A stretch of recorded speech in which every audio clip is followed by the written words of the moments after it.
Salam, hər vaxtınız xeyir olsun, hörmətli tamaşaçılar. Xəzər xəbəri izləyirsiniz. Mərhələli şəkildə 20.000 tam ştat müəllim vəzifəsi yaradılacaq. Bunu Elm və Təhsil Naziri Emin Əmrullayev sertifikatlaşdırma, səriştəli müəllim keyfiyyətli təhsil mövzusunda keçirilən tədbirdə deyib. Nazirin sözlərinə görə tam ştat müəllim statusu alan müəllimlər bir daha sertifikatlaşdırma prosesində iştirak etməyəcəklər. Emin Əmrullayev sertifikasiyada sualların çətin olması ilə bağlı iddialara münasibət bildirib. O qeyd edib ki, hər bir fəndən 60 ballıq şkala üzrə orta nəticənin 30 baldan yuxarı olması sertifikatlaşdırma imtahanlarının çətin olmadığını göstərir. Elm və Təhsil Naziri dərs vaxtı mobil telefon qadağasının məqsədini də açıqlayıb.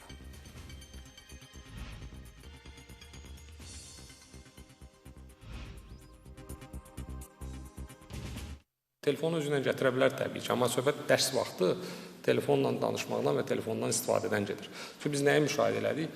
Misal üçün, telefondan istifadə zəng üçün eləyə bilər, oyun oynaya bilər. Smartfon olmayanda da orada oyunlar ola bilər və s. Hüquqi nöqteyi nəzərdən, məsələn də müəllim onun telefonunu icazə vermir, amma necə idarə eləməlidir? Ona görə söhbətin mahiyyəti çox sadədir ki, hətta gətirdiyi o telefonu belə dərs vaxtı, o 45 dəqiqə müəllimin dərsi var, həmin o 45 dəqiqə ərzində onu istifadə edə bilməz. Təbii ki, əgər burada hansısa bir qeyri-adi hal baş verirsə, uşaq öz telefonundan götürüb evinə nə üçünsə, belə də çıxılmaz bir vəziyyətdirsə, olsa dərsdə yəqin ki, uşaqlar əllərini qaldırıb bir də müəllim olar 2 dəqiqə bayra çıxın deyə bilirdi. O ayrı mövzudur. Yəni, söhbət dərsin pozulması və dərs zamanı hansısa bir şəkildə telefonlardan istifadədən gedir. Bəzən bir şəxsin sümük qalıqları bir neçə kütləvi məzarlıqda aşkarlanır. Bunu itkin düşmüş şəxslər məsələsinin həllində müasir yanaşmalar və əməkdaşlığın gücləndirilməsi mövzusunda beynəlxalq konfransda Məhkəmə Tibbi Ekspertiza və Patoloji Anatomiya Birliyinin direktoru Ədalət Həsənov deyib. O qeyd edib ki, bu da bütün kütləvi məzarlıqların DNT müayinəsini başa çatdırmadan son qərara gəlməyə və eyniləşdirilmiş sümük qalıqlarının vaxtında ailələrə təhvil verilməsinə imkan vermir. Ermənistan itkinlərlə bağlı siyahını araşdırıb bizə məlumat veriləcəyini bildirsə də indiyədək cavab yoxdur. Bu fikirləri isə əsir və itkin düşmüş, girov götürülmüş vətəndaşlarla əlaqədar Dövlət Komissiyasının işçi qrupunun əməkdaşı Ceyhun Rızayev deyib. O bildirib ki, 1-ci Qarabağ müharibəsi zamanı itkin düşmüş Azərbaycan vətəndaşları ilə bağlı müvafiq məlumatlar qarşı tərəfə təqdim edilib. Eyni zamanda erməni əsilli itkin şəxslərin taleyinin aydınlaşdırılmasına kömək məqsədi ilə Azərbaycan onların ailə üzvlərindən götürülmüş DNT profillərinin Azərbaycana təqdim olunmasını təklif edib. Qarşı tərəf təqdim olunan materialları araşdıracağını və Azərbaycan tərəfinə müvafiq məlumat verəcəyini bildirsə də indiyədək hər hansı məlumat təqdim edilməyib. İtkin düşmüş şəxslər üzrə Beynəlxalq Komissiyanın baş direktoru Katrin Bomberger isə deyib ki, Azərbaycan və Ermənistan arasında yaradılacaq məlumat bazası əməkdaşlıq baxımından son dərəcə mühüm əhəmiyyət daşıyır. Onun sözlərinə görə bu məlumat bazası keçmiş Yugoslaviya modelinə əsaslanacaq. Bu həm də Azərbaycan və Ermənistan arasında məlumat mübadiləsini təmin edəcək və sülhə xidmət edən bir mexanizm olacaq. Şuşa şəhərində Türk Dövlətləri Təşkilatına üzv ölkələrin dini məsələlər üzrə dövlət qurumları rəhbərlərinin birinci görüşü keçirilib. Toplantıda Türk Dövlətləri Təşkilatının baş katibi Azərbaycanın, Türkiyənin, Qazaxıstanın, Qırğızıstanın və Özbəkistanın dini sahəyə məsul dövlət qurumlarının rəhbərləri iştirak ediblər. Görüşdə dövlət-din münasibətlərinin tənzimlənməsi, dini maarifləndirmə, qanunvericilik, kadr hazırlığı, ortaq dini mədəni irsin qorunması, məzhəblər arası və konfessiyalar arası dialoqun inkişafı, dini radikalizm və ekstremizmə qarşı mübarizədə əməkdaşlıq məsələləri müzakirə edilib. Toplantının yekununda tərəflərin razılaşdırılmış mövqeyinin və gələcək əməkdaşlıq istiqamətlərini əks etdirən kommunikenin imzalanması nəzərdə tutulur. Davam edirik. Bakıda 2 yolda təmir işləri aparılacaq. Avtomobil Yolları Dövlət Agentliyindən bildirilib ki, Hüseyn Cavid prospekti Seyfəddin Dağlı küçəsindən Mikayıl Müşfiq küçəsinə dək bugündən iyulun 3-ü saat 07:00-a dək yolun frezlənməsi və yeni asfalt örtüyünün döşənməsi işləri həyata keçiriləcək. Həmçinin Ayna Sultanova küçəsi Hüseyn Cavid prospektindən Mətbuat prospektinə dək İyulun 1-i saat 08:00-dan iyulun 6-sı saat 08:00-da asfalt örtüyünün yenilənməsi işləri aparılacaq. Agentlik sürücülərdən xahiş edir ki, qeyd olunan tarixlərdə həmin ərazilərdə hərəkətin qismən məhdudlaşdırılacağını nəzərə alsınlar və mümkün olduqda alternativ marşrutlardan istifadə etsinlər və müvəqqəti yol nişanlarının və hərəkətin tənzimlənməsini həyata keçirən əməkdaşların göstərişlərinə əməl etsinlər. Qusarın Laza kəndinə sel gəlib, bununla bağlı görüntülər sosial şəbəkələrdə yayılıb. Sel nəticəsində gələn palçıqlı su çayı məcrasından çıxarıb. İndi də həmin görüntüləri təqdim edirik.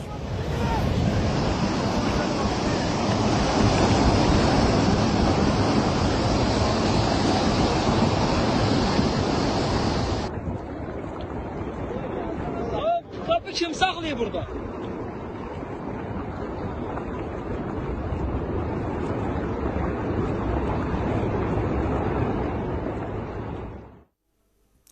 Göyçayda yol qəzası olub, maşın kanala düşüb. Hadisə bugün saat 10:00 radələrində rayonun Cəyirli kənd ərazisində baş verib. Belə ki, hərəkətdə olan avtomobil əvvəlcə başqa bir maşınla toqquşub, daha sonra yuxarı Şirvan kanalına düşüb. Maşının çıxarılması üçün əraziyə Fövqəladə Hallar Nazirliyinin əməkdaşları cəlb olunub. Faktla bağlı araşdırma aparılır.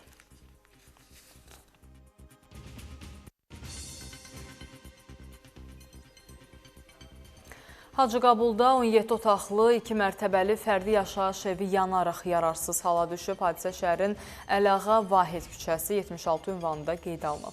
Ümumi sahəsi 300 kvadrat metr olan evdə baş verən yanğın qısa müddətdə bütün tikilini əhatə edib. Hadisə yerinə Fövqəladə Hallar Nazirliyinin Hacıqabul və Şirvan yanğından mühafizə hissələrinin əməkdaşları və xüsusi texnikaları cəlb olunub.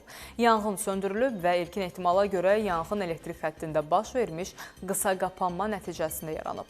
Hadisə yerinə polis və təcili tibbi yardım briqadaları da cəlb olunub. Hadisə zamanı halı pisləşən evin yaşlı qadın sakini xəstəxanaya çatdırılıb.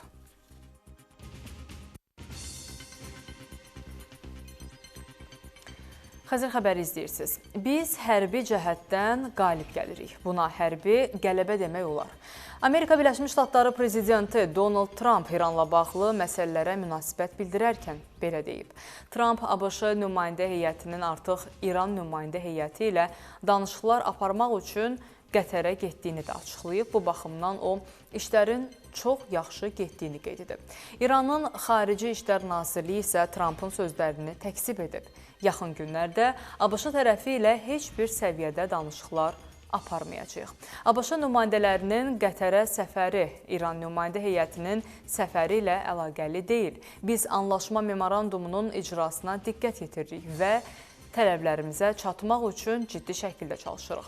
Hələ ki, yekun razılaşma üzrə danışıqlar mərhələsinə qədəm qoymamışıq, deyə İran Xarici İşlər Nazirliyi məlumatı yayıb və İran Prezidenti Məsud Pezeşkiyan isə bildirib ki, əgər Vaşinqton anlaşma memorandumuna əməl etsə, o zaman Tehran da öhdəliklərini yerinə yetirəcək.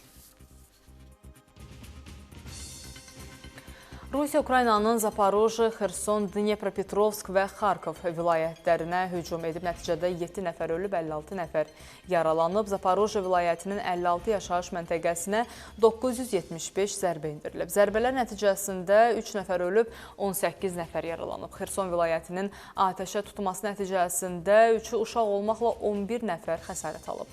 Rusiya qoşunları pilotsuz uçuş aparatlarından istifadə etməklə Dnepropetrovsk vilayətinin 4 rayonuna 10 dəfədən çox zərbə indirib. Zərbələr nəticəsində 3 nəfər yaralanıb, həmçinin mülki infrastruktur zədələnib. Xarkova və vilayətin 29 yaşayış məntəqəsinə də raketlər, idarə olunan aviabombalar və müxtəlif tipli pilotsuz uçuş aparatları ilə zərbələr indirilib. Nəticədə 4 nəfər ölüb, 24 nəfər, o cümlədən 2 uşaq yaralanıb.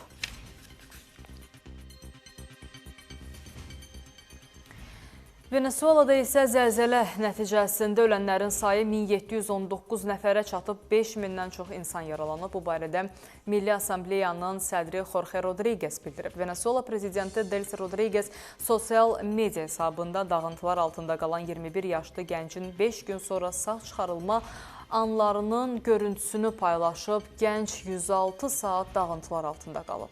Xatırladaq ki, iyunun 25-nə keçən gecə Venezuelanın şimalında baş verən 7,2 və 7,5 magnitudalı ardıcıl zəlzələ nəticəsində 850-dən çox binanı tamamilə dağıdıb və ya zədələnib və təxminən 16 min nəfər isə evsiz qalıb. 45 min nəfərin hələ də itkin düşdüyü bildirilir. Belə hörmətli tamaşaçılar, saat olan əsas xəbərləri təqdim etdik. Saat 18-də isə yenidən görüşəcəyik. Hələlik.